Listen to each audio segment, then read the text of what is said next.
Qirg'iziston Respublikasi O'sh shahri mashina bozor narxlari bilan bir tanishaylik.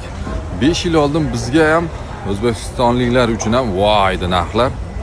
Hozirga kelib bizni O'zbekiston bozori ham Inamarkaga ko'zimiz to'ydi inshaalloh. Avtomobillarimiz zo'r bo'ldi, narxlarimiz deyarli bir xil qoldi. 20-yil ekan Tesla model 3 dual motor 150 ming probeg, 25 ming dollar deyapti. Bizda qanaqa nima deysizlar? 22 ga beradi bizda. Amerikadan arzon bo'lib ketdi Tesla bizdachi. 2001-yil ko'k Jiguli kishnatib qo'yishibdi. 5 ming dollar ekan. 2020-yil Malibu 55 ming kilometr yurgan 16 ming dollar deyapti. 1.4 twin turbina ekan. Bunaqa motor bizda yo'q, ha?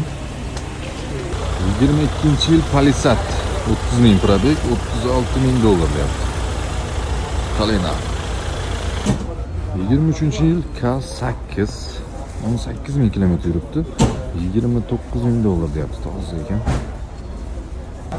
Genesis G80 20 ga 21 50 ming yurgan 30 ming dollarga beraman deyapti.